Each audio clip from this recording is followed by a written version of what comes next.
Hopefully, after this conversation with y'all today, you guys will be alert to these ideas and you guys will be out there sort of evangelizing. Hey, we need to be changing the conversation here because we're all disagreeing with each other about stupid stuff.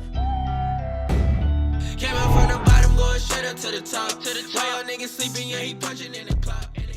I'd like to open this up to questions primarily, but I want to throw a few ideas out there to the group to get everybody's mind open to some things that they may not be aware of that are going on in the world right now. And I think that we are remiss not to take into consideration a few of the things that I'm about to tell you guys about.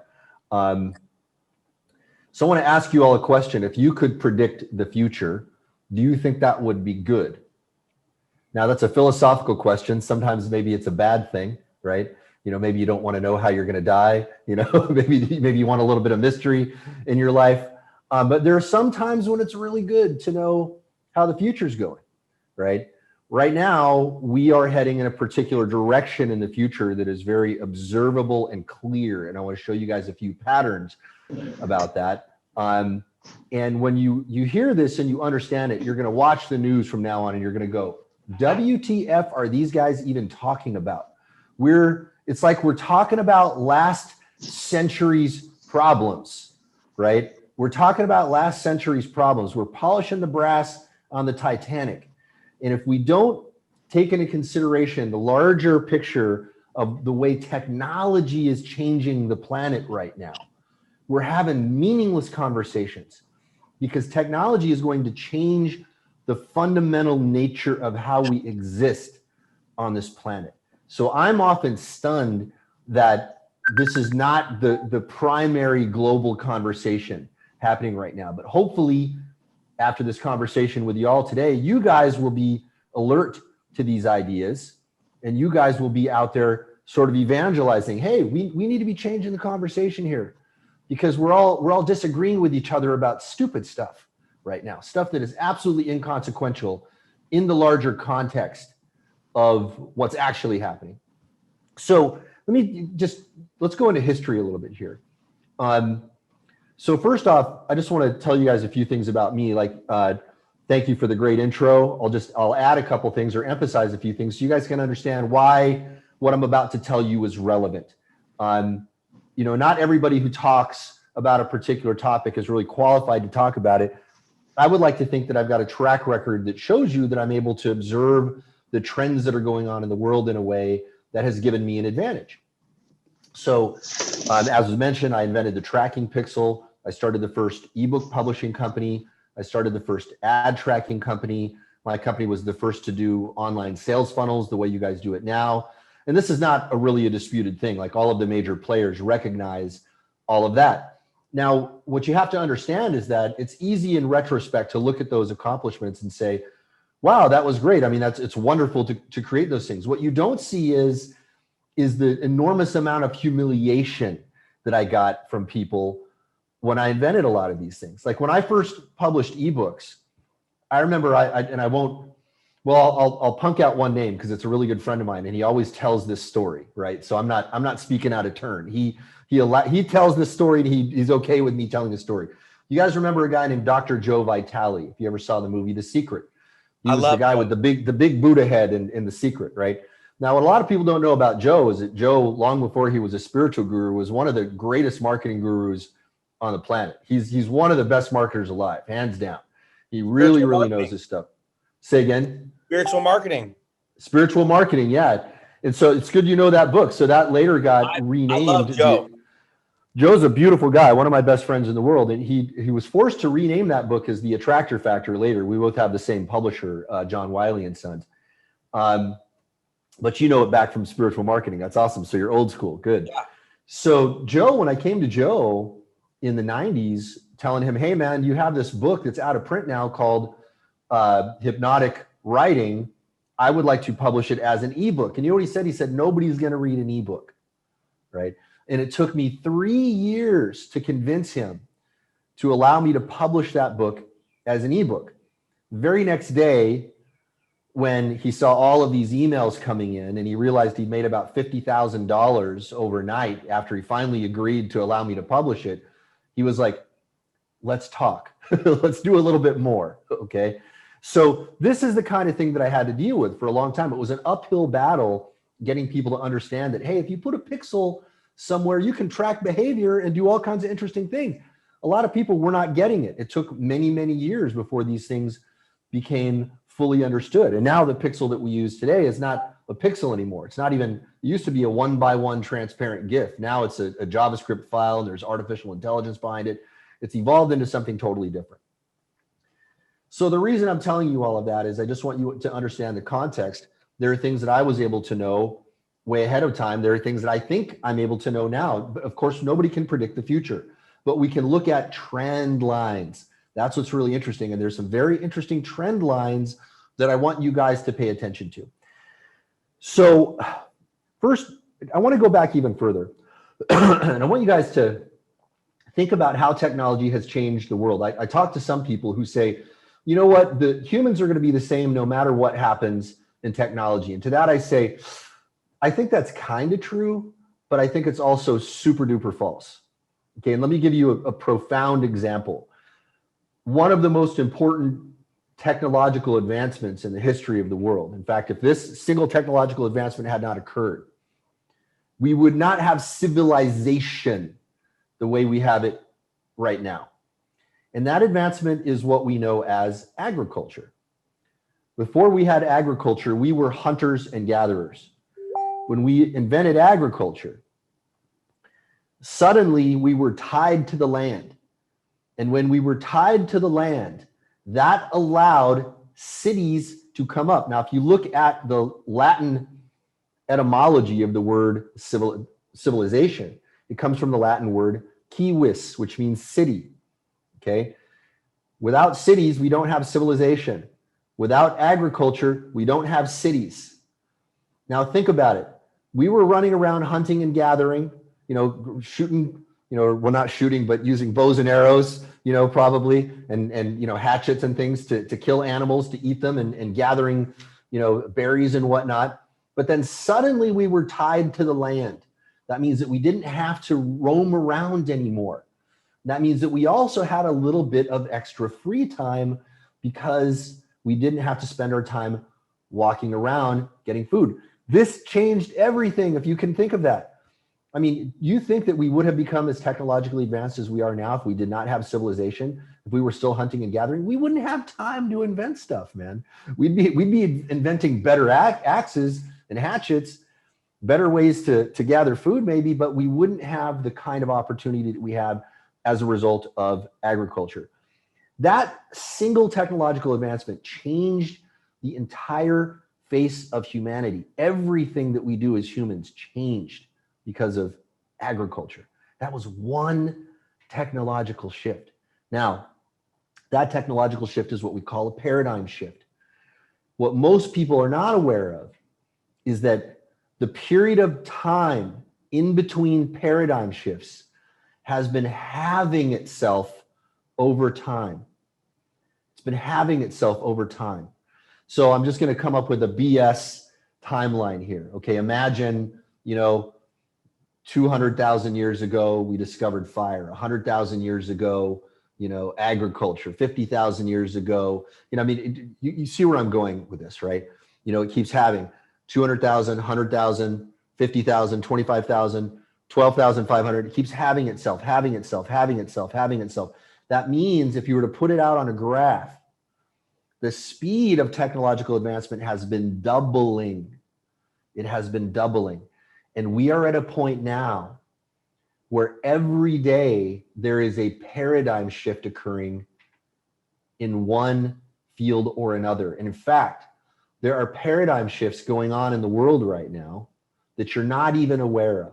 And I'll give you one example of this to really, really blow your mind. Okay, so who here remembers the periodic table from chemistry? Raise your hand. Everybody probably from high school remembers the periodic table, right? Did you know that if you were to take the periodic table and you were to peel it back, right, you would find another periodic table behind it. And if you were to peel that back, there would be another periodic table. And peel that back, there'd be another one, and another one, and another one, and another one, and another one. And we don't know how far back this goes. What the hell am I talking about, right? What? That doesn't even make sense. Well, let me prove to you that that's the case. Who here has heard of graphene? Graphene. Okay, so like two hands that I see. Every single hand right now should be going up. If we had a sane system of journalism in the world right now, you'd all know about graphene. But instead, they got you talking about who the Kardashians are screwing. Okay, like I mean, who cares? Who cares about all that? Let me tell you about graphene. Okay, graphene is a nanomaterial. It is 100 times stronger than steel. It is 1/10 the weight of steel, and it is a superconductor of electricity, a room temperature superconductor of electricity. This is one of the most extraordinary new materials that we discovered. And you know what's extraordinary about it, even beyond those behavioral properties that I just listed? And by the way, that what I just described, that alone, it's going to transform the world. Okay, graphene is already starting to get out into commercial products. It's been decades now since we discovered it, but it's slowly been seeping in, and it's going to change everything in profound ways. For example, you're going to have computers that are going to roll up like this. You're going to roll up computers that are so thin and put them in your pocket. You're not going to have this clunky mobile form factor anymore that you're carrying around. You're going to have stuff that you're going to fold up in your pocket probably. Now, nobody knows exactly where the form factors are going to go, but this is one of the possibilities. And roll it out, and you're going to have a desktop computing experience that you can just whip out of your pocket. That's one of the many things that graphene will enable. This nanomaterial is extraordinary because beyond that, there's something underneath it that makes it even more profound. So graphene is just pencil lead, okay? It's pencil lead. But what's different about graphene from regular pencil lead is that it is one atom thick.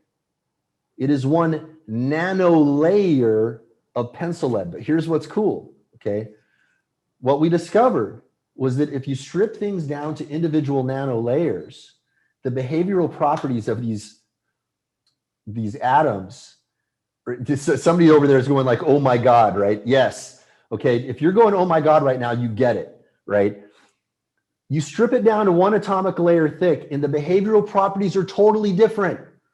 Pencil lead is not 100 times stronger than steel. It's not 1/10 the weight of steel. It's not a room temperature superconductor of electricity. But graphene is, and graphene is a one atomic layer thick portion of pencil lead. That's it. That's all it is. And they discovered it, by the way. Someone was trying to figure out how thin can we get it. And what they did is they took a pencil and they rubbed it on a piece of paper, and they took tape and they pulled it off. And then took another piece of tape and they stuck them together. And they kept doing tape until they could get it down to a single atomic layer. Now, this discovery, by the way, got somebody the Nobel Prize in physics. It's a damn good thing, too, because it's certainly worth it. But beyond graphene, the larger phenomenon here is nanomaterials. And it's not only a single atomic layer, it's multiple atomic layers have different behavioral properties. And we're just now discovering this. And it's not just pencil lead, it's every single element on the periodic table, and it's every molecule that we know, every combination of atoms that we are aware of so far can be described in the same way. Okay, if you guys are getting this, your head should be going right now. Like, how is this happening in the world? I've seen a few people go like this. Okay, good. How is this happening in the world right now? And journalism isn't talking about it, right? You should be going WTF. And by the way, turn off the damn news, guys. It's like the mainstream news, all of it. I don't care if it's left, right, whatever. All of it is bullshit. Okay, and I'm just going to come out and say that. And it's not about the left versus the right. The left versus right thing is last effing century. It's stupid. It's stupid to be talking. Some of the differences are important, okay, but not anywhere near as important as what we're talking about right now. Because you think about it, are any of the social issues that we're talking about, do they even come close to this notion that everything is changing at this rapid rate? Think about this. There's a major paradigm shift that happened 2 decades ago, and about 2 people in this room have heard about it. This is going to change the fundamental nature of humanity as we know it, and nobody's talking about it. We are all miseducated right now. Now, from this point forward, we've got to change the way we're interacting with information. We've got to change the way we're interacting with information. Okay. So I want to tell you guys before I open this up to Q&A, and I hope everybody's got a lot of questions here, and I would love to answer questions for you guys. I want to tell you a simplified way of understanding this. Now, there's a book that you guys can read about this. We can give the link for that. One of the things that I talk about in this book, the book is called Your Roadmap to Money in the 2020s, and it breaks down all of this stuff. It explains to you all of the, so it goes way deeper into what we're talking about. And it also shows you a larger picture of the future. And by the way, it's free, guys. You guys can download it for free. There are what I think are going to be many, many different opportunities that are going to arise as a result of this. Now, we might be able to predict to a certain degree what's going to be happening in the next decade or so. What happens after that, almost anybody's guess. Almost anybody's guess, all right? But there are things that we are going to be able to know with a relative degree of certainty over the next couple of decades, and some of the opportunities, some of the business opportunities that I outline are things that you guys can do to start making money right now. And in fact, there are many industries that are going to go away. There are many new industries that are going to arise as a result of these technological shifts. Now, let's talk about a simplified way of understanding what's going on in the world right now. We can talk about the exponential numbers, about some of the individual technological shifts that are occurring. And by the way, there are many, many others that we can talk about, things that most people are not aware of that are happening in the world right now. They're going to change everything. It's not just one thing. It's many, many things that are going to change everything. That's what makes this battlefield that we are in right now so dynamic, okay? But a simplified way of understanding this is what I call the five big phenomena. The five big phenomena, okay? That is that everything is getting faster, smaller, more powerful, more available, and cheaper. Faster, smaller, more powerful, more available, and cheaper. Now, I want to leave you guys with one chilling thought before we open it up to Q&A. And that is this. If that's happening in every industry right now, computers are getting faster, smaller, more powerful, more available, and cheaper, right? We see that happening with our eyes with these devices that we carry around, do we not? Are they not getting faster, smaller, more powerful, more available, and cheaper? Now, sadly, some of these phones, they've been making bigger because they have this idea that everybody needs bigger screens. So they think we want to carry around a bigger device. I don't think that's going to last much longer. I think pretty soon we're going to have graphene-enabled foldable devices. It's one of the things that graphene is going to enable. Okay. Now, if this is happening in every industry around the world, why do you think it's not going to happen in weapons technology? Let that sink in for a minute. Okay. We should all be having a holy shit moment right now. Pardon my language. You can take the boy out of the army. You can't take the army out of the boy. Sometimes I'll use a little salty language here. I hope I don't offend anybody. All right. Not at all. Okay, good. All right. So let that sink in, guys. And let me give you a very specific example of how this occurred a couple of years ago. A few years ago, President Maduro of Venezuela, there was an assassination attempt on Maduro using a commercial drone purchased over the internet. Commercial drone purchased over the internet. You know what they did? They bought a drone over the internet. They put some explosives on it, and they flew that sucker in really, really close to Maduro. Now, Maduro's bodyguards, props to them, because they were Johnny on the spot. They were able to very quickly deploy some ballistic shields and save Maduro's life. But here's the point, guys. They came this close to assassinating a major head of state with commercially purchased drones. Okay, they bought over the internet. Let that sink in. How many clock cycles do we have to go before we have 3D printable WMDs? We've already got 3D printable automatic weapons, by the way. You know what the government's answer to that is? We'll just make it illegal to share the plans for the 3D printable automatic weapons. And to that I say, really? How did that work out for the sharing of pirated songs and movies. Didn't work out too well, did it? Probably everybody in the room right now pirated something. You probably torrented something in the last couple of weeks, right? I'm not going to judge you. We all do it. We all do it from time to time. Okay, everybody does it. It's common.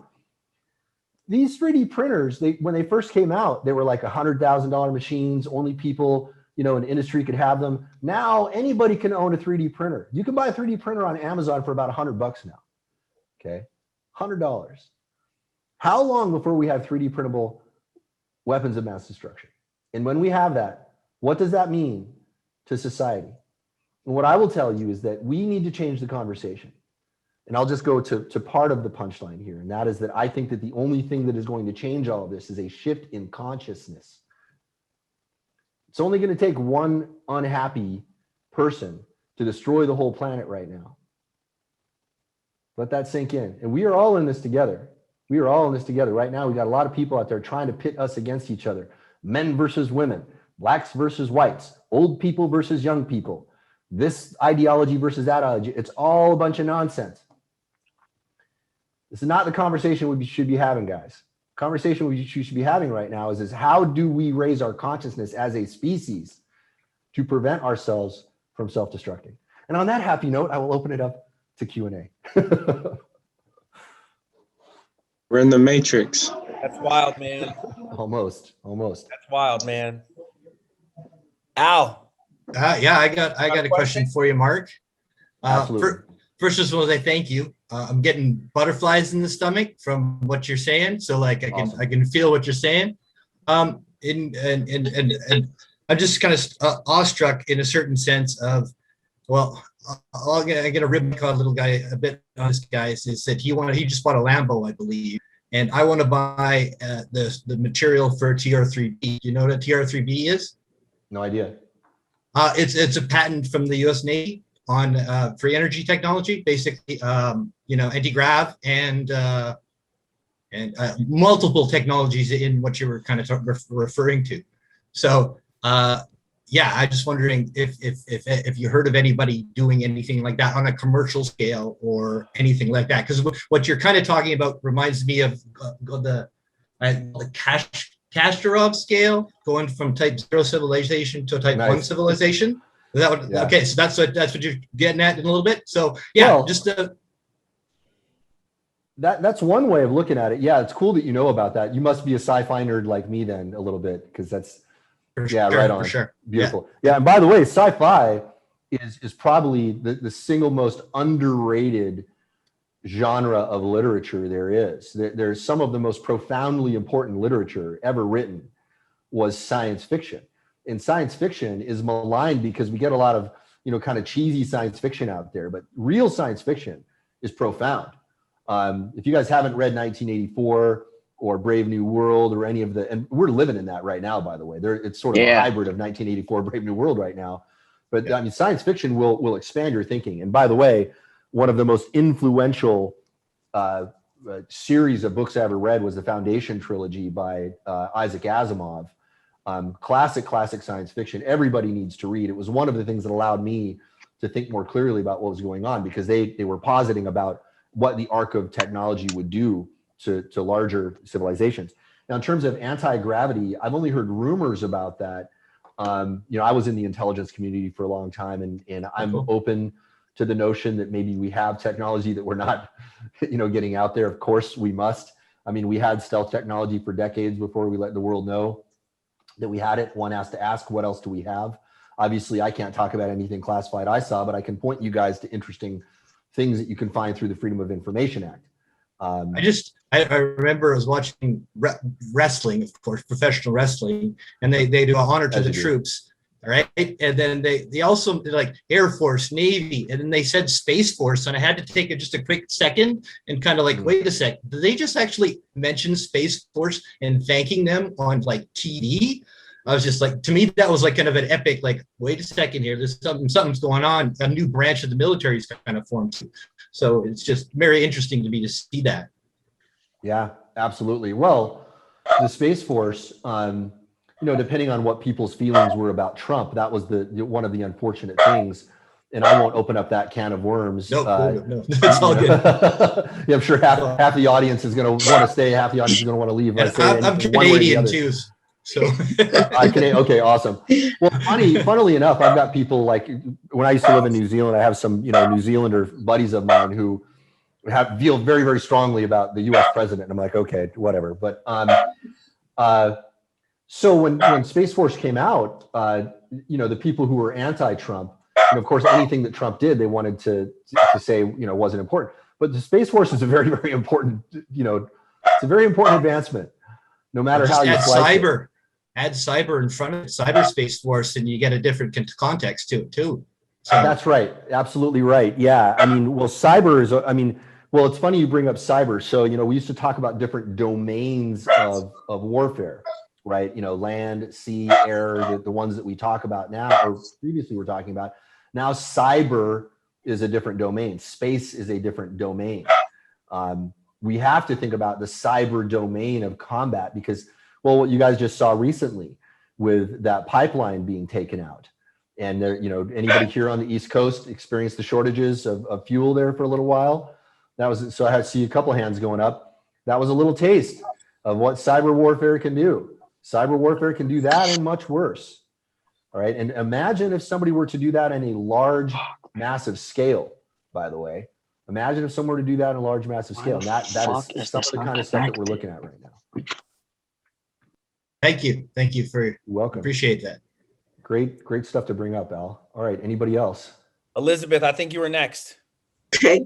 Mama E. Yeah. Okay. I just wanted to, and I'm sure you heard of it, but it was on the news tonight where people some of the White House staffers going to the White House were sickened, and they're talking about it being microwave warfare. They were, dizzy and nauseated and diarrhea and everything all at once. What do you think about that? And how is there anything that we can do to stop that? Yeah.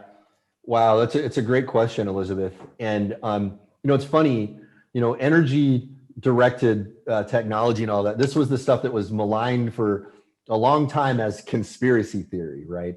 And one thing that happens over time is that, many of the things that we dismiss as conspiracy theory often end up becoming recognized as legitimate phenomena.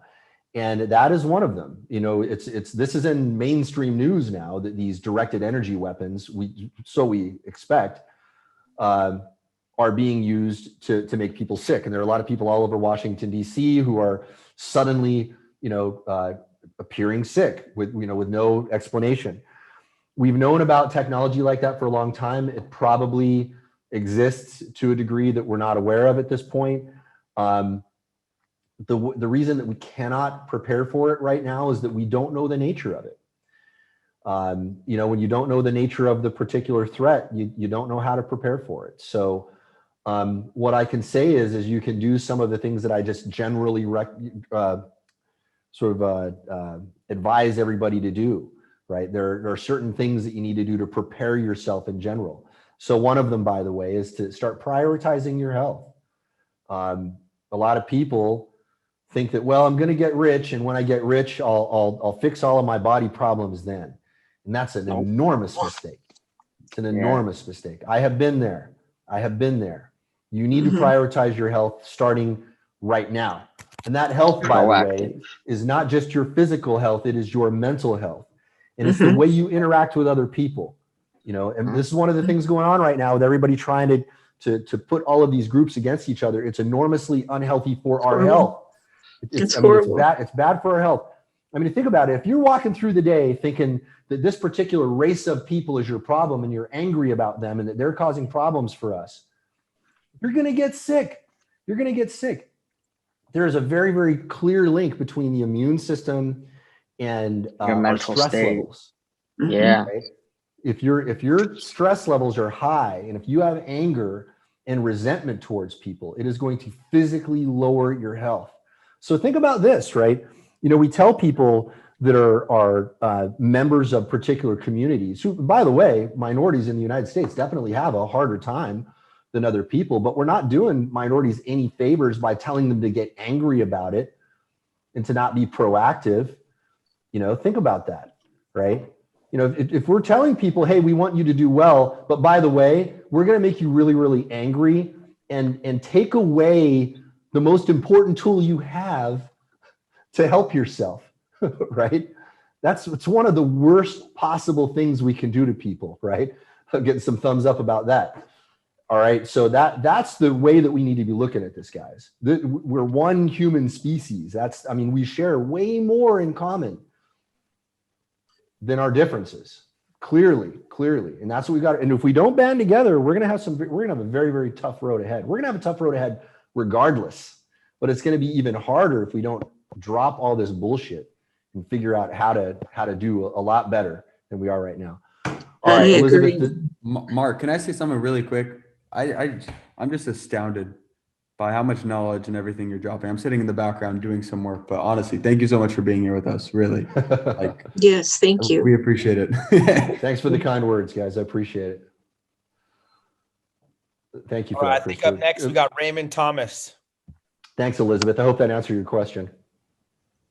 Hi, Mark. Thank you for being here, and thank you for dropping the gems on us. I have actually 2 points. What question? The first question is on marketing trends. Where do you see any new marketing trends? Something like that. And the second thing I just want to make mention of, I was watching a 60 Minutes show last night, and they were talking about this unidentified flying object. They have it. It's not a conspiracy theory because the government has actually mentioned it, and it was defying the laws of gravity. I'm like, man, what is out there that there's a lot of stuff that we just don't know. And I thought that was pretty fascinating. I'm like, wow, it's crazy. Wow. Well, dude, I'm so glad you brought that up. Let's geek out on the UFO stuff for a minute first, and then we'll talk about the marketing stuff. It's all super fun to me. I love both topics. So the UFO stuff, right? So All right. it's one of those things that has been dismissed as conspiracy theory for the longest time. And remember, 10 years ago, if you talked about UFOs, you were laughed at, you were ridiculed. Now, over the last couple of years, the U.S. Navy is putting out footage of hey, we're seeing this stuff all over the place. We have footage. Here it is. And the other crazy thing about the UFOs is, how is that not headlines?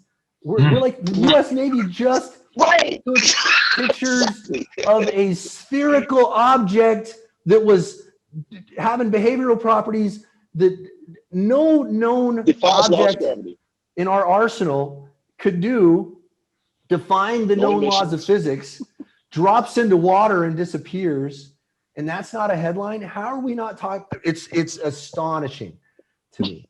So to let you guys know how real this is, I can tell you for a fact that this is all going on. So my brother is an F-18 pilot. His wife is also an F-18 pilot. You guys probably saw this guy, Dave Fravor, one of the F-18 pilots a couple of years ago. He was on Joe Rogan. And he was talking about one of the first disclosures about these objects that they were seeing flying around in F-18s.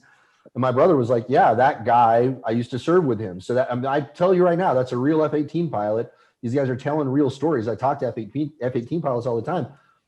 They're seeing this stuff all the time now.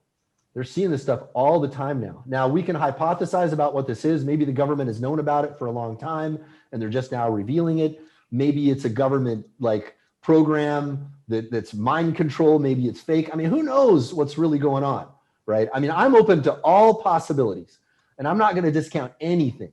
And by the way, I think that when people discount stuff like that, because they're afraid of looking weird, right? You have to open your mind beyond that. If you allow the judgment of other people to determine your thought process, you are a slave. Think about it, guys. You are being enslaved intellectually if you let people use ridicule to shift your thinking in one direction or another. You have to open your thinking beyond that, and you have to not be afraid of thinking your own thoughts. And if you think your own thoughts, great possibilities are open to you. But if you allow yourself to be pigeonholed into a narrow range of thought, we have this thing called the Overton window. It's the window of acceptable topics. And if you talk outside of that, you are shunned from society. You must limit your conversation to this little window of talk. Yep. And you know what I say to that? Screw all of that. Screw every bit of that. That's so, it's demeaning to us as humans to be limited to a box of thinking. Now, Raymond, in terms of marketing trends, so it's a very, very difficult battlefield to follow, okay? Because right now we have a really interesting dynamic. We've got centralization of power in one respect, but then we have forces that are disrupting and wanting to decentralize power. So by the way, one of the primary things that we need to be looking at as a species right now is this choice between centralization of power and decentralization of power. Centralization of power is a double-edged sword. Think about it. If we centralized all of the power in the world and we said, okay, there are no longer nations, we have one central power, we're going to get a lot less nationalistic war, right? I mean, think about that. It would be axiomatic that there would be, and we would think that there would be more peace, but here's the problem. If we look at this historically, all of the great mass murders of history occurred as the result of centralization of power. Okay, so if you think about the greatest mass murders in history, right? If you stack them up, they go like this: Mao, Stalin, Hitler. 80 million, 40 million, 20 million. Okay? What do they all have in common? They were all dictatorial, autocratic, centralized, I hate to say it, socialist or communist countries. Okay, by the way, Nazi stood for National Socialist. The Nazis were socialists. Most people don't know that these days. And a lot of socialists in the United States today running around calling people that they disagree with Nazis. And I'm like, actually, you're kind of the Nazis. Sorry. Sorry. Okay, but that's just history. That's just history. Okay. So centralization of power terrifies me. It terrifies me. Decentralization terrifies me as well. Okay. But this is the choice that we've got to understand. And subsequently, we come back to the same thing. How do we get out of this? It's through the elevation of consciousness. Now, we have centralization occurring in the marketing sphere. So right now, you know, what are the two major places to advertise in the world right now? Facebook and Google, right? It's the two major sources of information distribution in the world right now. And when I say Google, I'm including YouTube, right? Because YouTube is on the Google ad platform. And you guys may have noticed that we see all sorts of disruption happening there, right? Facebook won't allow you to advertise with certain messages. They don't like certain messages. If your message is not acceptable in their little Overton window of what is acceptable, you won't get to advertise on their platform. And by the way, they have a political agenda. Whether you agree with their agenda or not, they have one. It's very, very clear. It's been super well documented. There's a group called Project Veritas out there who has undercover journalists surreptitiously filming people in big tech, also in big journalism, in big government. They're whistleblowers. Project Veritas is doing real whistleblower journalism. And one of the things that they discovered was that all of the big tech companies have a Democrat-leaning bias. Now, if you're a Democrat, you like that. But what I have to ask you is whatever your bias is one way or the other, do you want an organization with that much power dictating to everyone that that's how they should be thinking, that that's what they should agree with? I would think that there was a reason why the First Amendment was first. There's a reason why First Amendment was first, because freedom of speech is so fundamentally important to us as human beings. We cannot thrive as humans without free speech. Without free speech, we don't have free thought. Without free thought, you're in a prison. So right now, we're going to have to watch these different forces battle it out. Facebook and Apple now. Apple made a shift that caused Facebook to change everything. We can't retarget the way we were able to retarget before, because Apple said, okay, Facebook, you want to play? Let's play. We decided by choice to own both the software and the hardware. And that means we get to define all of the rules. Now, while Apple is not the number one computer manufacturer, they are the number one phone manufacturer, right? So that was a major, major shift. So part of what we're going to be seeing in marketing is that. Now, what I will advise all of you guys right now is that if you're not doing this now, you need to start doing this immediately. If you do not have control of your email list right now, and you're not actively growing your email list, you need to start doing that immediately. Let me tell you a little story from Russell Brunson that will help you guys understand this. So when I was first advising Russell, decades ago now, right? I told Russell this same advice that I gave you guys. Dude, build your email list. And he was like, hey man, everybody's making all their money with Google AdSense now. All I've got to do is just put up a whole bunch of websites and I'm going to make all this money with Google AdSense. And I said, just trust me, that's going to change. It's going to change. You might make a little money for a while, but after a time, the rules are going to change and that opportunity is going to disappear. And he was like, well, I trust Mark. I like Mark. I don't get it, but I'm going to follow. What happened a year later? All those Google properties got slapped, right? AdSense changed their rules so that you couldn't make all that easy money that everybody was making. Russell was very, very glad that he built his email list, because if he hadn't built his email list, he would have been dead in the water. We probably wouldn't have ClickFunnels right now if he hadn't made that one decision. So I want to tell you guys right now, look into the future and see the possibility. Your email list is something you can control. It's your own little centralized dictatorship that you get to control. And it's wonderful. It's wonderful. I mean, email marketing has been absolutely transformative for me. And some people come to me and they're like, Mark, you did all this stuff, and they're astonished that I don't know about some current marketing trend that's happening. I'm like, I don't need to know about every marketing trend that's happening today. What I need to understand are fundamentals that are going to last the test of time.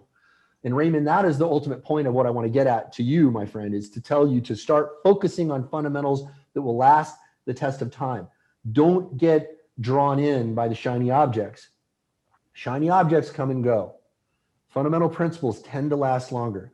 Now, those fundamental principles, there might be some profound shifts that make even those fundamental principles obsolete.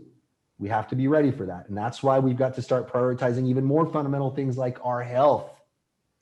We need to start looking at consciousness and mental health as a species. Those are the real battlefronts. Raymond, does that answer your question? Perfect. Thank you so much. You're welcome, man. Great questions. I think Andrew is next there. I think Sergio, you had your hand up for a minute, huh? Yeah, Sergio. Yeah, thank you so much. How's it going, Mark? So according to your definition of paradigm shift, I'm thinking about, I wonder if you consider the pandemic a paradigm shift. So when the pandemic hit, the pharmaceutical companies, delivery packaging companies made a lot of money. Businesses actually saved money by having, well, some businesses saved money by having employees work from home. Bless you. And there was, it was, in a sense, if you were prepared to predict how COVID affected the economy, then you were prepared to have your business ready. One thing I'm personally trying to predict, I'm sorry, my daughter. One thing I'm personally trying to predict as an entrepreneur is now the recovery from the pandemic and how we can prepare as entrepreneurs. Yeah. Great question, man. So a couple things. So first of all, whether or not it's a paradigm shift depends on what we think the pandemic is, and it depends on how the pandemic evolves, how our response to the pandemic evolves. Okay. Paradigm shifts tend to be technological shifts that change the fundamental nature of everything. The pandemic, I mean, was it man-made? We have to ask that question. Was it a spontaneous thing? And by the way, I remember when it first happened, if anybody was suggesting that it might have been man-made, those people were ridiculed, right? Well, it's really funny how stuff that gets people ridiculed at one point, a little bit later on down the road, is no longer anathema to discuss. And by the way, you should observe that. So the next time you're ridiculed, you should go, okay, you're ridiculing me today. Who cares? Shut up. I want to have a rational conversation about the facts. Let's talk about that. Okay. Because what is ridiculed today may be seen as mainstream tomorrow. Right now, if you're going to be a futurist thinker, you got to be used to that. You're going to have to get used to that. It's going to happen to you all the time. These days, I'm like, yeah, whatever. Call me whatever you want to call me. I don't care. Okay. What I care about is educating people about what I know best and enabling people to think for themselves. That's what I care about. I don't care about your little labels and your names. Okay. That's high school bullshit. Now, So I guess if I focus on the question, it's more like, okay, as entrepreneurs, eventually this whole thing's gonna blow over. This pandemic's gonna be over soon. How can we prepare for that doorway? well, is it going to blow over soon? We don't know. Who's controlling the world? I want to ask that question. I mean, it's a fundamental Media. question, guys. And I don't know the answer. I don't know the answer. Christopher has an answer. Go ahead, Christopher. I said the media. Whenever media. you control the mind of man, you control what comes into reality. The media is probably if not the primary weapon, one of the primary weapons of banks. whoever the controllers are. Big banks would be another really good guess. Centralized bank. Centralized banks. Yeah, I mean, okay. So if you guys haven't gone down the rabbit hole of Keynesian economics, and if you don't know the history of the central banking system as we have it now, if you don't know what fiat currency is, if you don't know the difference between Keynes and Hayek in terms of, so we've got Keynesian economics and the Austrian school of economics, two very, very different ways of looking at economics. Right now, the Keynesian school is what controls the vast majority of the world, but it makes it so that the handling of money is obfuscated. We don't know who's pulling the strings. We've only done one partial audit of the Federal Reserve in the United States, by the way. You know what that partial audit revealed? $18 trillion of off-the-books loans to foreign corporations and foreign entities, foreign banks. We didn't even know that. And that was a partial audit. The only partial audit we've had in the 100-year history of the Federal Reserve. Okay, so if you think you know who controls the world, what I would say is think again. And by the way, who controls the central banks? We don't know that. We don't really know that. Okay, so Not we the have to ask Rothschilds? these fundamental. Maybe, right? That's one of the hypotheses, right? There's lots of good Public hypotheses face. out there. I don't want to. That's true too. We all these are good guesses, right? Like I don't know, right? And I don't want to make any.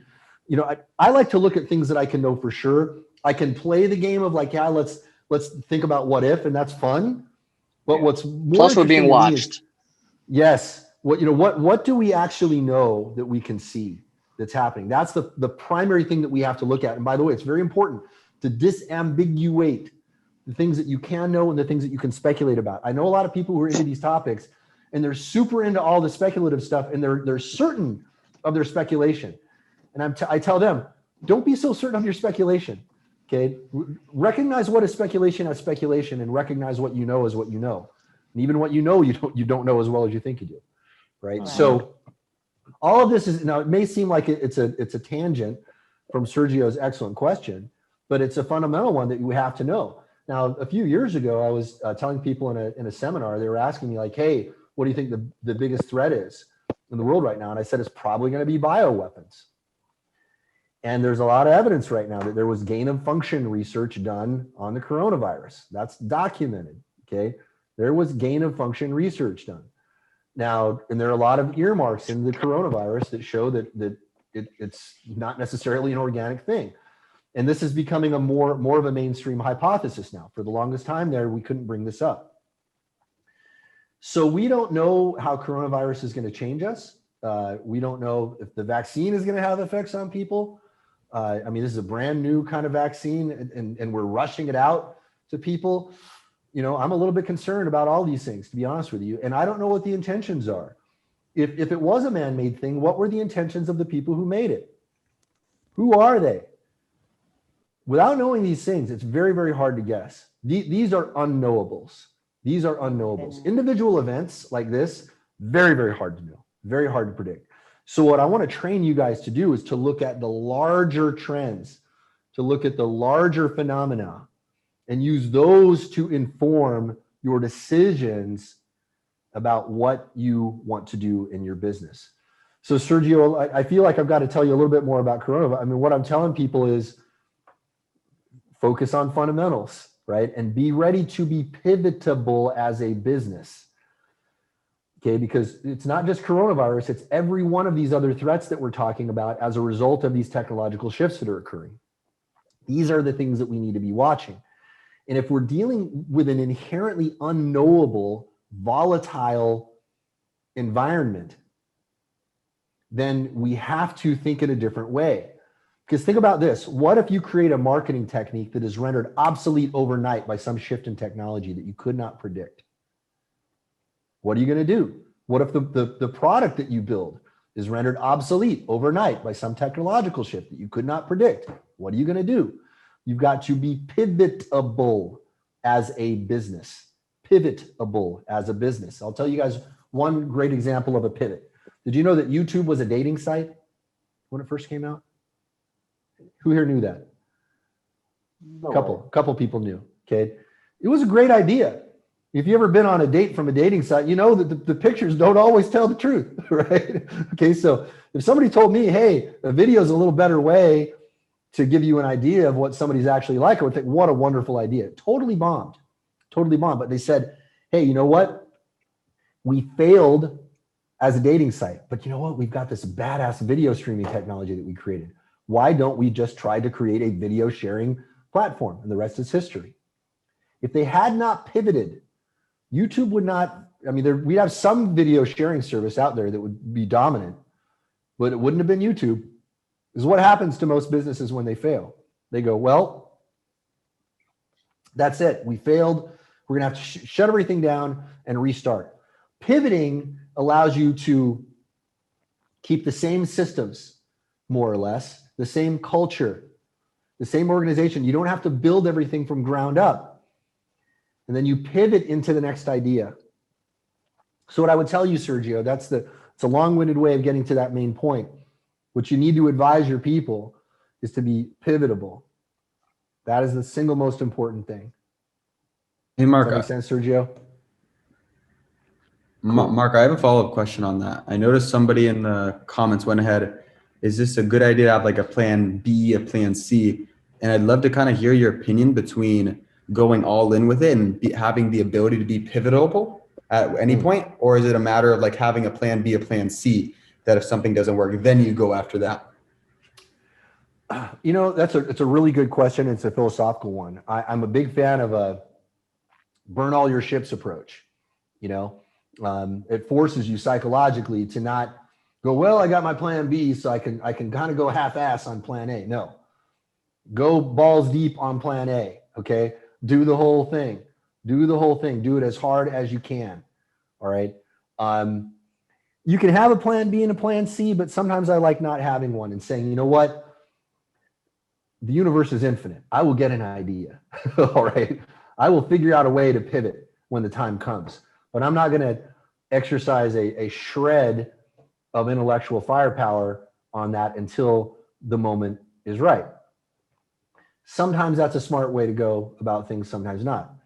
Because contingency thinking can often get you to lose the war because you're not thinking about the current battle that's going on in front of you. Contingency thinking can also save your ass in a war as well.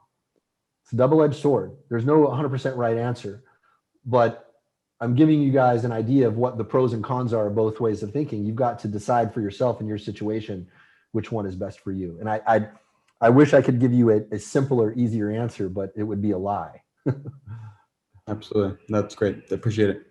You're welcome, Christopher. Great questions. All right. Who's next here? I think Alan. Alan. Hey, Mark. Then Hey, Andrew. Mark. Hey, Mark. Hey, buddy. How's it going? Mark, I just want to say I'm a big fan of you. I've read your book, The Irresistible Offer. It's an amazing book. And I have a couple of questions. First of which is obviously about the Great Reset, about the shifting to AI. You know, what's your thoughts on that? I'd love to get your opinions on like all that Klaus Schwab, all the book, if you read it, Fourth Industrial Revolution, all that kind of stuff. Yeah, man, it scares the crap out of me, to be honest with you. I mean, who the hell are these guys, and who appointed them as the leaders of the world to say that this is what we need to do to survive as a species? You know, I didn't vote for them. I didn't appoint them. Hell, I mean, not even the people that I vote for do I think are even doing my bidding. I think that they're doing somebody else's bidding. I think it's a big charade. You know, I think that the Great Reset. I'm very, very suspicious of it. I'm very suspicious of it. I mean, there are some things that sound good on the surface. I mean, what's interesting is that it's a more enlightened conversation than a lot of the political conversation that's going on. I mean, when we're talking about, so for example, I remember, you know, we're having this gun control conversation, right? I'm like, we got 3D printable automatic weapons, and you really want to talk about how many rounds we should allow a handgun to have? That's the debate. Really, that's the big idea you want to put out there to the world. It's last century's conversation. The Great Reset is at least like, hey, technology is going to enable all these things. Like maybe we need to adjust society. And I'm like, yeah, we probably do. And society is going to adjust inevitably. There are going to be some things that we're going to have to react and change as a result of technological shifts. But does that mean that I have got to agree to your view of the way it needs to be run? And who the hell are you people anyway? Right? Who said that the World Economic Forum gets to be the dictators of the world? I didn't, you know, again, I didn't vote for these people, and neither did y'all. So I'm skeptical as much as I am also, you know, admiring the fact that they're at least being a little bit more forward thinking. And there are some politicians out there who are more forward thinking.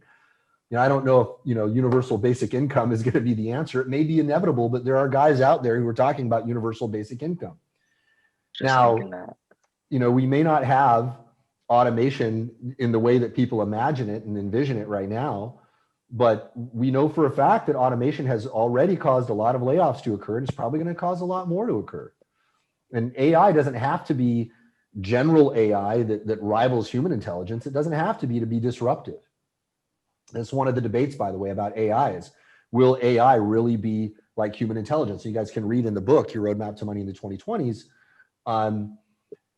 You know, that's one of the interesting conversations going on in the world right now. A lot of people think that we're going to reach this thing called the singularity, where machines are as intelligent as humans. And to that I say, well, we don't know how to measure human intelligence, to be honest with you. I mean, if you're going to measure it in terms of floating point operations per second, then we know that machines will be probably faster than humans in raw floating point operations per second. But let me ask you a question. Is intelligence a brain local phenomenon? I'm just gonna let that sink in. It's consciousness. We got Tyson soul. Todd says consciousness. Yeah. So, well, call it what you want, right? But there are a lot of people right now, a lot of serious scientists who are considering the notion that consciousness does not just sit in the brain. That consciousness is a field, and that the brain, if anything, is but one of several receivers we have in the body. For example, the magnetic field in the heart is far stronger than the magnetic field in the brain. Okay. So there's a lot of interesting stuff going on that we got to unpack with this. So Alan, the Great Reset, all I can say is I would just treat it with extreme skepticism. These are the same people who have been pulling the strings in the world, or they're at least associated with the real people who are pulling the strings, whoever the hell they are, for a long time. And they haven't always been working in our best interest. So anything that's coming from people who haven't been doing things in our best interest, I got to ask, you know, what are their intentions now? And by the way, I don't actually know that. Maybe there's some other narrative that they know, and maybe they have been doing everything in our best interest, but they're deceiving us because they have to help us survive. Who knows? That's another possibility. Yeah. None of us know. Yeah. Yeah, it's scary nonetheless. You know, it's like they're really forcing this. I don't know if read in the book, but there's like certain professions that are like will become kind of safe. You know, but we can get into that. But another thing I want to ask you is regards to books. So you mentioned about sci-fi. As my last question, just like, you know, what sci-fi books do you recommend for like modern sci-fi books? Because I think it's a really important genre right now. Okay. All right. Yeah. Okay. So Foundation Trilogy, if you guys haven't read it, read it immediately, right? I mean, you have to read that. It's just mind blowing. And by the way, Apple is doing an adaptation of the Foundation Trilogy. Really, really profound. Another one would be the original Dune books. Now, I read the first 5, the ones that Frank Herbert wrote. And by the way, there's another adaptation of that coming out in 2021. Denis Villeneuve, the guy who did Arrival, great director, is directing an adaptation of Dune. Great movie. So let's talk about those two. So Foundation will teach you to think about things in terms of how they affect the long-term arc of history, right? How technology affects these things. And I don't want to spoil anything for you. It's just a fantastic, fantastic read. It gets especially exciting in the second and third books. First book won't be as exciting, but it will be stimulating intellectually. Dune asks a fundamentally important question. And by the way, guys, I got about maybe 15 more minutes before we got to bounce here. But so Dune asks a fundamentally important question, and that's this. But I don't want to say too much about it because there's a movie coming out, and hopefully the movie is going to be good. But hopefully you guys will actually read the book because it's really, really wonderful. And I didn't pick up on this, by the way, when I read it. When I first read it, when I was about like maybe 6 years old, I didn't get this primary premise of the book. Alan, did you read Dune?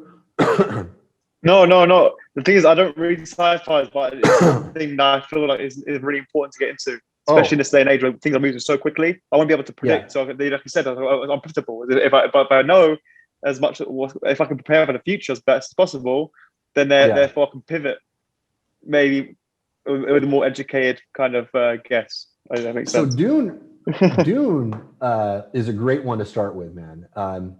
Yeah, and I'm glad that you're getting a passion for sci-fi. Once you get into the good stuff, you're really it's gonna change the way you think. Okay. Dune asks a really important question, and I didn't realize this until a few years ago when I was thinking about it again. And I said, "Holy crap! These guys were so far ahead." There was an event in the history of the Dune book. So they refer to historical events that led up to this, fictitious universe. And one of the historical events was this thing called the Butlerian Jihad. And it was a jihad against thinking machines. So all of the technology that you see in Dune is stuff that could arise as a result of removing computers from the picture. How would that's just foreign to us, right? How would technology evolve without computers? That's a really profound question. And that's the question that Dune explores. Because computers were not that important to us. When I was like 6 years old, we were all thinking about different things. I didn't pick up on that, but now you guys can see it's a fundamentally important question. Really profound stuff. I'll make one more recommendation. It's a short story. By Orson Scott Card. And I don't want to spoil it for you because it's such a beautiful, beautiful read. It's called Autumn Sonata. Autumn Sonata. You guys can read it in a sitting. Okay, but if you want to get a flavor for what good sci-fi can do to your mind, that's a really awesome one. And you'll get it just in one evening, sitting down reading it. Autumn Sonata by Orson Scott Card. Mr. Mark.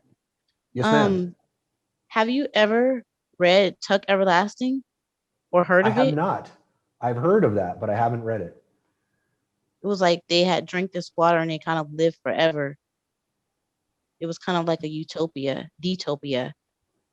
Yeah. So that's one of the great questions of sci-fi, by the way, is what will happen to people if you have immortality? Because we all think that we want it, right? So hopefully they explored the possibility that it may not be all sunshine and rainbows. Yes, sir. I also want to ask you a question. Like, you know how you said, who are these people to like decide everything for us? Because I have also read a little bit into the 48 Laws of Power. And one of the things that it says, like, to control someone, you give them options that either one they choose is still the way that you want it to go. So if I give you 15 different choices, no matter how many choices I give you, those all options are coming and leading back to what I want the outcome to be. Like, how do you, so do you think that's what our government basically does to us in a sense? Because we can choose, like, you can't, everyone wants to be president when they're like 5 years old, but no one really has an option, once you get older. It only like a few elite people. And then before I get done, because I want to also ask, because you were talking about the Great Reset. Yeah. That kind of goes in kind of with the New World Order in a sense. And I know you say you're a conspiracy theorist yourself, so I don't mind saying it. It seems like behind the scenes that it's like just Bible prophecy coming to pass. But Yeah. people don't want to actually admit that. You got such great topics, Chelly. Is it Chelly? Is that how you pronounce your name? Yes, sir. So Chelly, great topics. Who knows what the government's real intentions are? Who knows who's really pulling the strings? When you talk about giving people multiple options to create the illusion of choice, absolutely. Absolutely. When I was in the intelligence community, this is the one of the things that we know is that as militaries, we have to control other countries. And by the way, when we think about that, a lot of us think of it in negative terms. If you look at the art of war, Sunza is how they pronounce it in Chinese. We say Sun Tzu, in America, but I think the Chinese pronounce it Sunza, the art of war. When you read that, one of the things that he talks about in that book is that combat is a failure of leadership, right? And that the higher, more elevated art of war is to win without fighting. And if you can win without fighting by controlling people and manipulating things behind the scenes, one could argue that this is a more humane way of conducting war. By the way, if you want to see some really good entertainment on that, watch Game of Thrones.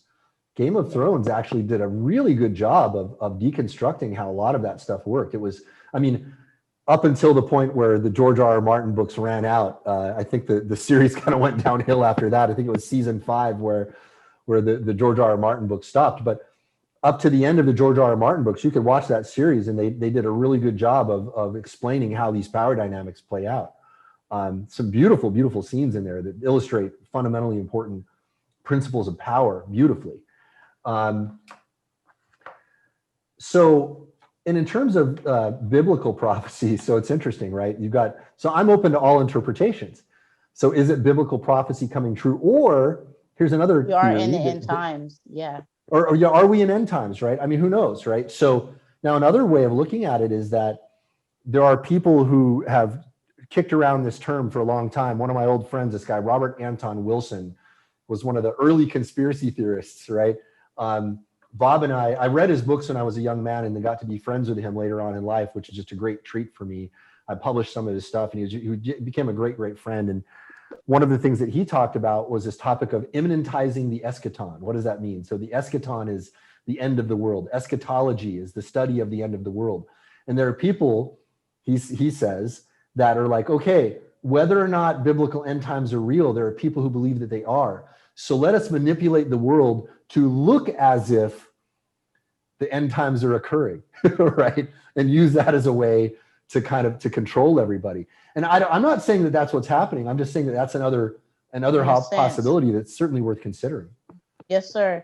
It reminds me kind of The Simpsons in a sense, because a lot of people say that there's a lot of predictions in that, that is showing like what's going to happen. It's like, it kind of seems planned if someone that doesn't know the future knows what's going to happen, like, so that kind of like the whole Bible is telling you what's going to happen, and then slowly, not everything has yet come to pass, but you can see it progressing towards that.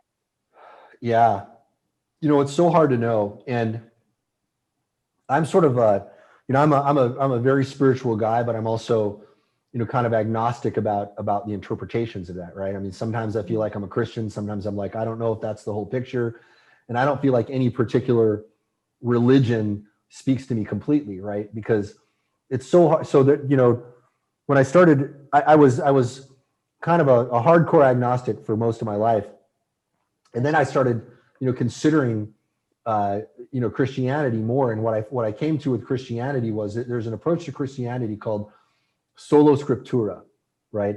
And that means only the word, right? It means just read the Bible and don't listen to everybody's commentary on it, right? Yeah, because I don't. Well, if one is to believe that it's a real testament, right?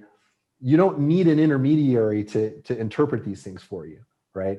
You know, it's it would seem that the only way that that this occurs as a phenomenon in groups is that we have people in those groups who start to use that for their own advantage, right? Right.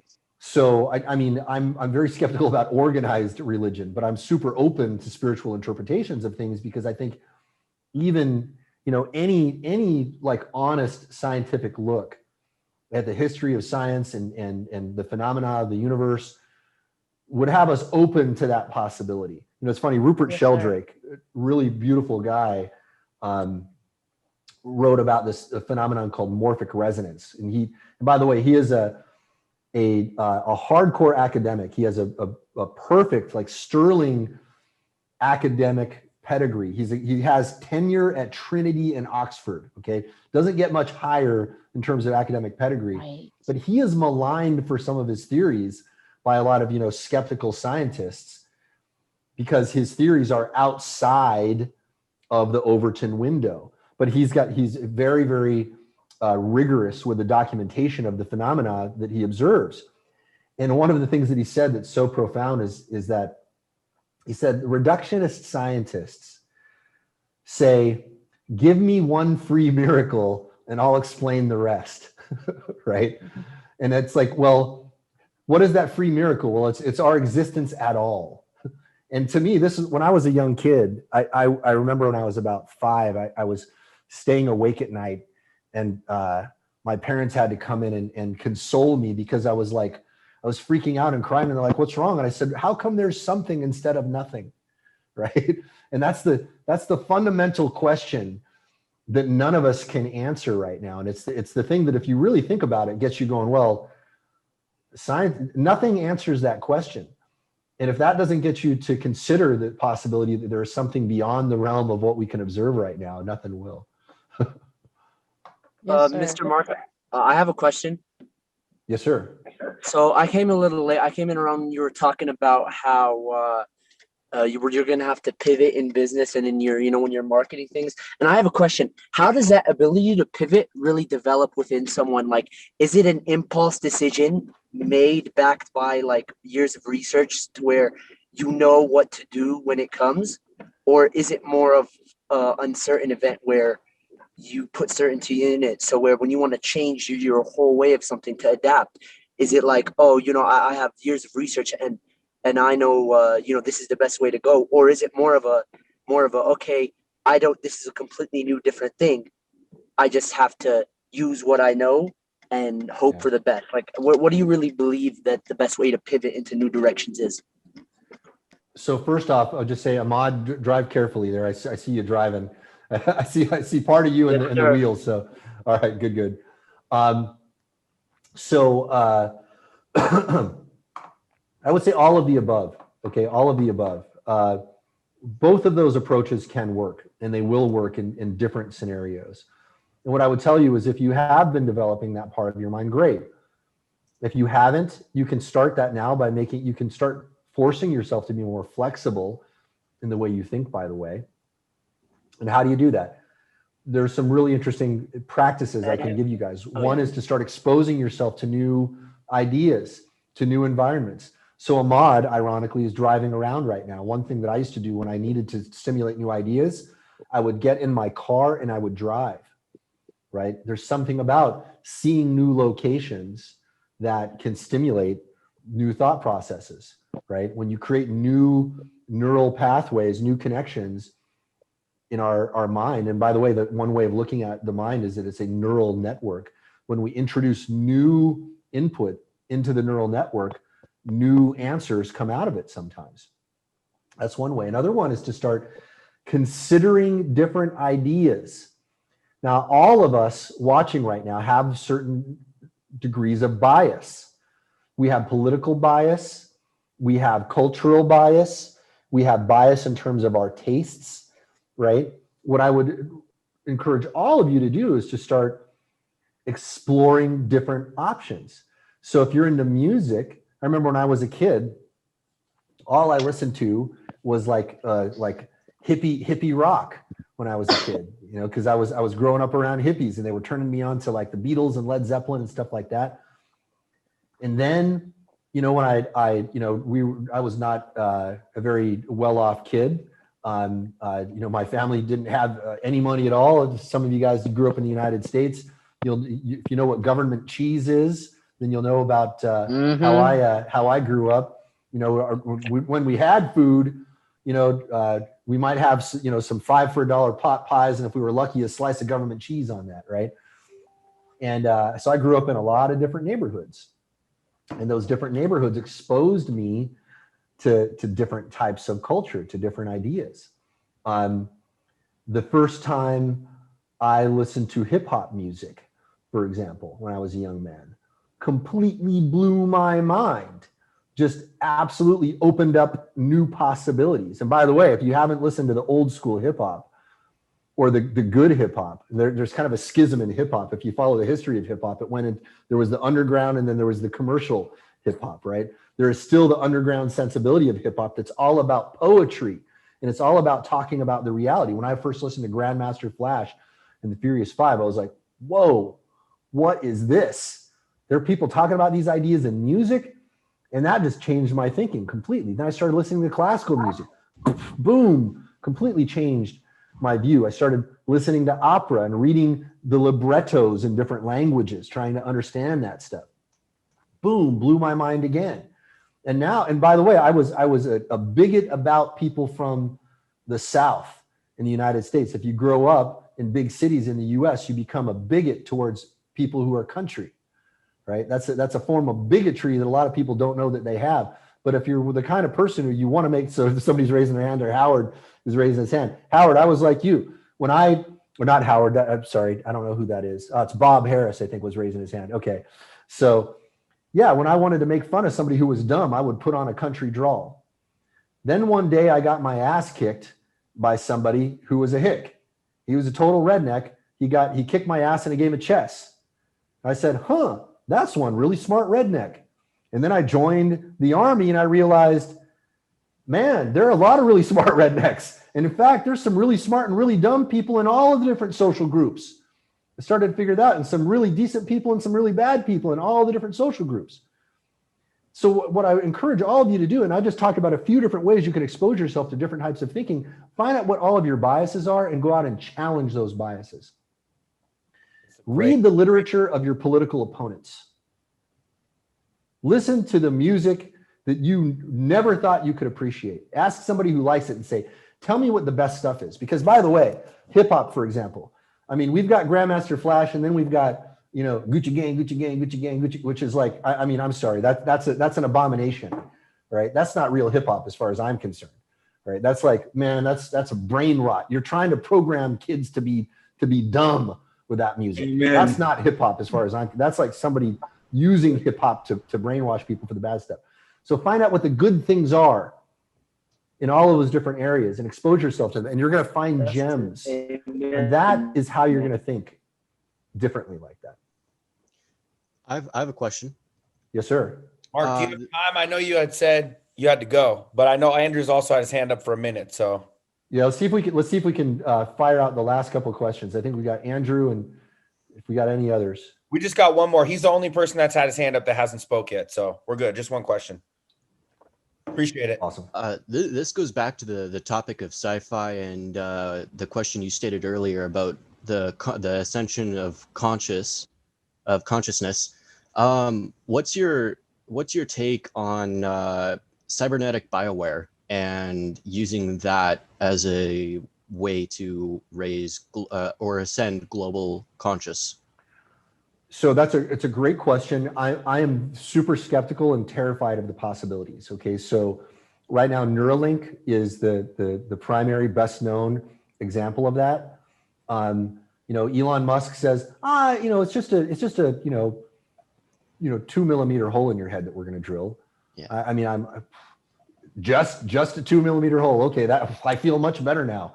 Great. I'm glad it's not a big hole you're drilling in my head. I mean, it could be a two-way street. It could be a two-way street. You know, if you can control things with that BioWare, maybe it can control you. I think that we should be open to that possibility. Yeah.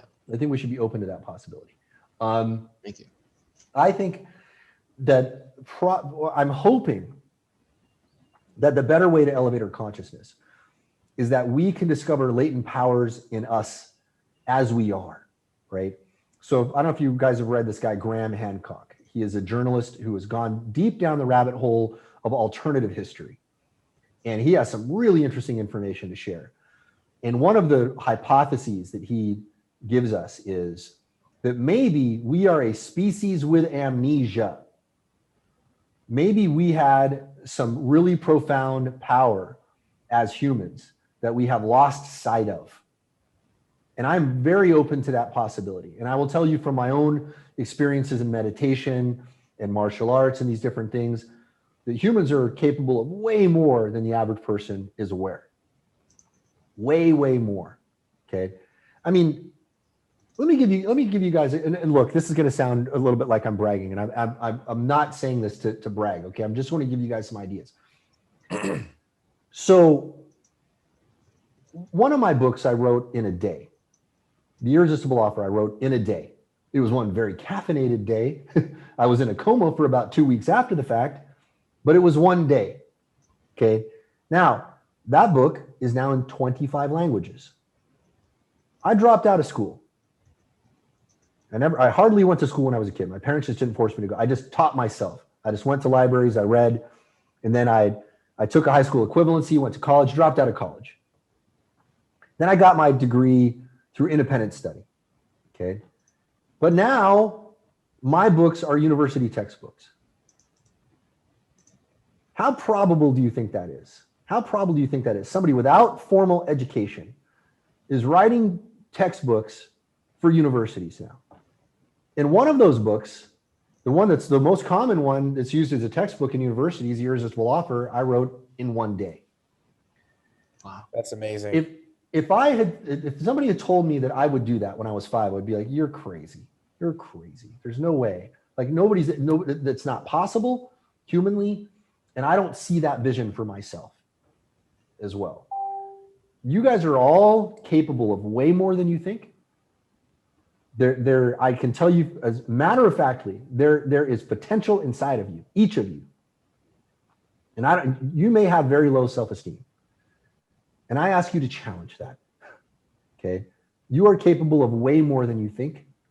There are greater possibilities. A lot of what we've talked about so far today has been scary. You know, I want to make people aware of the threats that we face, but there is also reason to be optimistic. In fact, Robert Anton Wilson famously talked about optimism versus pessimism. And he said, well, it's really simple. He said, you know, if you're a pessimist, you may be right. You may be right, but by definition, you're going to be closing possibilities off. So we need to adopt an attitude that is known as the Stockdale paradox. Stockdale paradox. Admiral Stockdale was shot down in Vietnam. He was a POW. And what he observed is there was a paradoxical way of being that made people more likely to survive imprisonment. Okay, you can imagine being a POW in Vietnam was not a pleasant experience. And he said that paradoxical combination of traits was optimism with realism. Because if you had the realism and you didn't have the optimism, you were going to kill yourself with toxic stress. If you had the optimism without the realism, you're in fantasy land. Okay, that paradoxical juxtaposition of those two types of thinking that you can shift to in and out of at will as needed. That's the dance that we need to have to survive.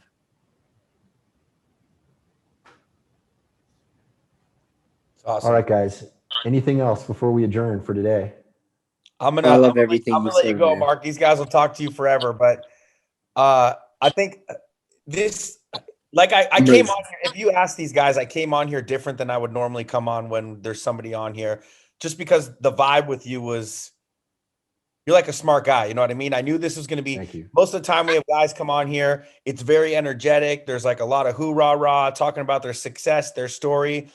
But you came in here in a totally different manner, and you the way you drew attention was more than I've ever seen it before. So I just wanted to really, number one, like, you're an amazing human. And number two, thank you so much for coming on here and just educating all these people on what you're passionate about. And I think everybody here not only is mind blown by a lot of the things you said, but I loved it. really learned a lot when it comes to just the world and how it works. And I just want to tell you that we appreciate you for that.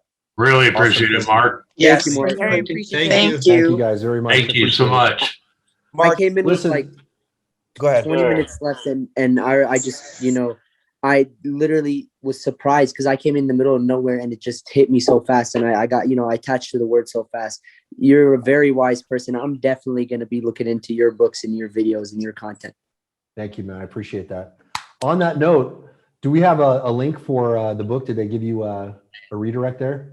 You know what? Kyle had the link, and his sister got into a car accident or something, and he emerged. Oh man, to go. hope Kyle's okay. I don't have the link. Can Sorry you about that. post the link in the chat?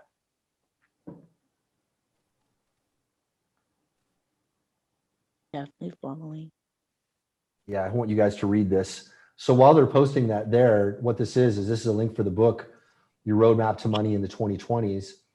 And in fact, I think, you know what, if that doesn't come up, I think I was CC'd on an email there where the link for you guys was, you guys just bear with me here. I will pull up that link. And if not, I can always get it from him. Okay, hold on one sec. I think I've got it right here. Okay, here we go. Yeah, right here for you guys. All right, boom. I'm going to pop that into the chat here of Zoom, and I'm going to send this to everyone. Panelists Thank and you. attendees. Welcome, guys. Okay, boom. Oh, no, that is not the link. Glad I didn't accidentally copy something naughty there. All right. We're a bunch of sales guys. It wouldn't have phased us. Yeah, right. Okay, awesome. Yeah, next time I'll have more F-bombs. Anyway,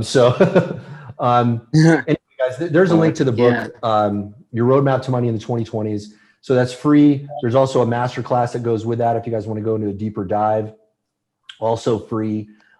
Anyway, maybe if you guys want, I can come back for a follow-up. I really loved it. This group had great questions, and not every group I talk to has great questions like this. So, we would 100% love to have you back anytime. These are, Please, I said, it's different. These are all guys. They're young entrepreneurs. Some of them very successful. Some of them just going through the program. Obviously, we teach them sales and try and get them, going with sales jobs and stuff like that. But mindset, success, the world. We're trying to make as much of a positive impression on all these guys that are in here as possible. So anytime you want to come back, I'll send you an email. We'll set it up. 100%. We would love to have you. Awesome. All right, guys. Have a beautiful time today. Hope to see you guys again soon. All right, Mark. Take care, man. folks. Take care. Guys, what up? It's your boy, Mike Barron. Thank you for checking out the YouTube channel. Truly appreciate it. Don't forget to subscribe. And if you forget, I'm going to come to this computer right now and I'm going to close you my damn self. Let's go. I'll see you at the top, yo.